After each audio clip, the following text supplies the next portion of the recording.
What's up, everybody? Happy 2019. I hope everybody's new year is off to a great start. For myself, for a while now, I've been thinking about having a larger social media presence. So I decided to engage in these videos. A lot of people have asked for them. A lot of friends and acquaintances have suggested that this might be a good idea. So this will be the first video of what I hope to make a trend this year. If these videos generate some interest somewhere down the road, I might engage in some podcasting and perhaps some blogging. But for now, we're just going to take it easy. We're going to see how these videos go. For this first one, since the year is still relatively new, I wanted to suggest some trends slash resolutions that everybody could participate in, and not like those stupid ones that are dangerous or are getting people in a lot of trouble and everybody has to jump on board to seem cool. So these are trends that can be beneficial to everybody and everybody can have a good time with them.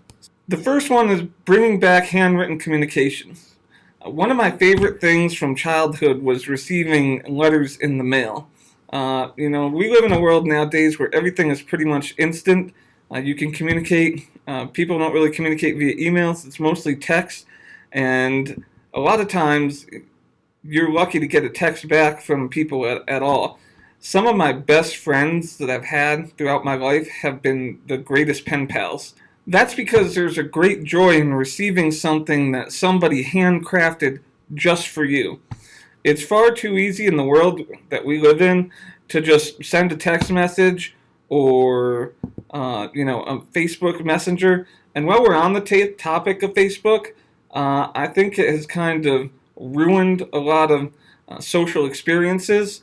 A lot of us are far too reliant on hopping on Facebook to see whose birthday it is today.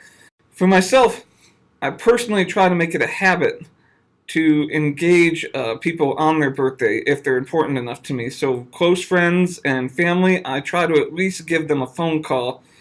This year I'm going to try to do something a little different. If you're in my close circle of friends, and definitely if you're in my family, I'm going to do my best to send birthday cards and maybe some gift certificates too. I know those seem a little impersonal, but then again, so do Facebook messages. And I think a lot of people use the messages system on Facebook to more or less make themselves feel good about being able to do something good for a person that day. Because let's be honest, a lot of the people that you wish a happy birthday to, you don't really talk to them throughout the year. So that being said, I would love to receive handwritten communications from anybody that's willing to write them. If you're interested, hit me up in the links, in the discussions below. We'll exchange contact information.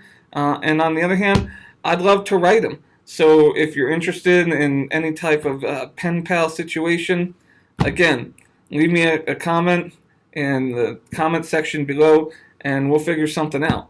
So for the number 2 trend slash resolution, I really feel like we should bring back flash mobs. I know this was kind of a cheesy fad and a cheesy trend, but really they were a lot of fun to watch. I can't think of a flash mob that didn't bring joy to people, whether directly or indirectly, if you were involved or just watching them on YouTube. I don't know. I just thought they were always kind of fun, and I wanted to always see one in person.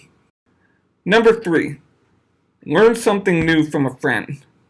Now, those of you that know me really well know that I don't keep a large social presence. I have a very small group of friends that I'm dedicated and loyal to, and they have my respect, and hopefully I have theirs. But I'm very introverted, which would seem weird because I'm sitting here on the internet doing YouTube and Facebook videos. But I don't know. I guess I'm a contradiction to myself. Anyway, getting back on track. The very small group of friends that I do have, I feel like I'm very blessed that they're all pretty diverse. So they all have something different to teach. So for myself, I'm not very mathematically or scientifically minded.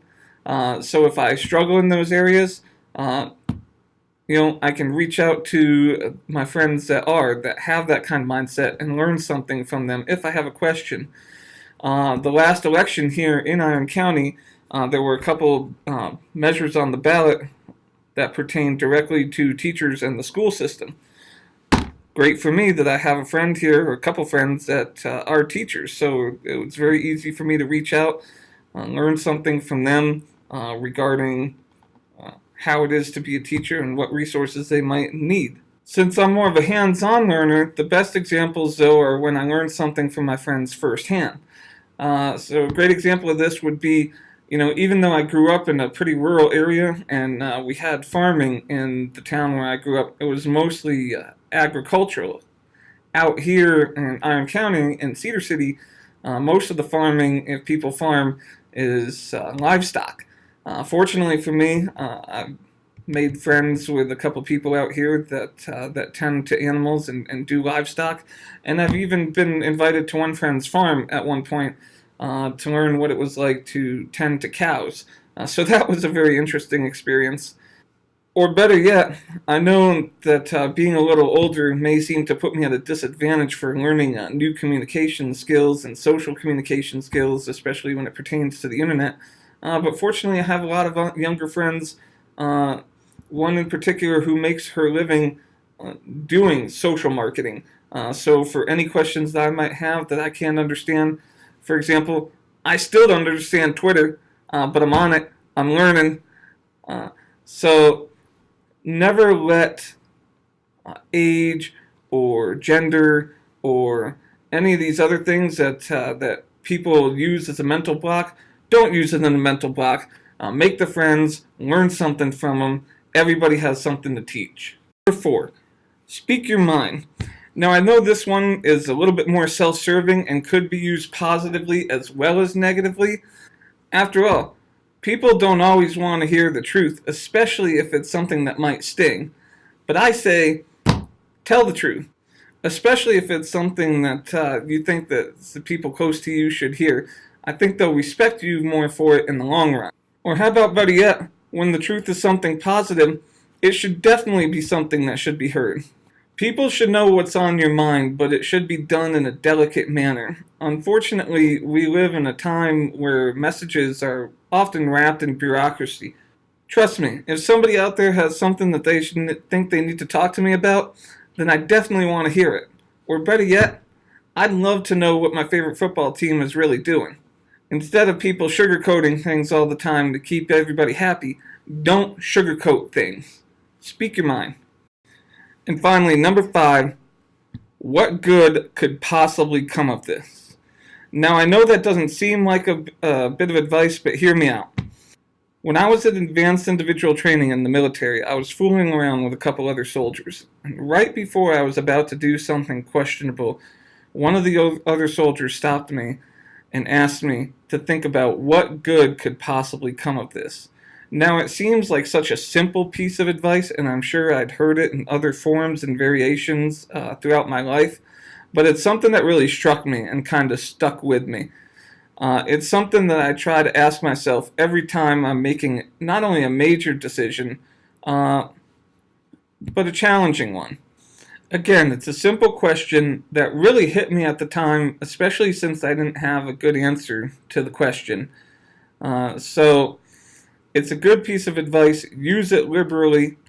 Like I said, it's a question that I ask myself often in major decisions, though I haven't always been successful in applying it. I'm also aware that this may be counter to the advice offered in number 4. For example, should you really point out your friend's flaws or tell a crush how you feel about them? Though it may not seem like it, I say there's always good in revealing the truth, even if it's just to relieve the burden of your own emotion. For most everything else, though, I find that this sound piece of advice will help you in most everyday situations. So there it is, my first viral video since the last one. Like I said earlier, I'm no stranger to making these videos. I'm sure I have some things to work on, and I'll continue to work on those as I continue to make videos. If you want to see the first video I ever made, it's about 1.5 to 2 years ago. I'll leave a link for that in the descriptions below, or excuse me, in the comments below. In the meantime, Let me know what you guys think. If there's any part of this video that you agree or disagree with, or any trends or New Year's resolutions that you guys would think would be great, that everybody can benefit from. Again, leave those in the comments below. Discuss in a respectful manner, and of course, as per the social video guidelines, I would ask that you like, share, and subscribe, and let me know if you guys want to see more. In the meantime, I hope everybody watching has a safe and adventurous 2019.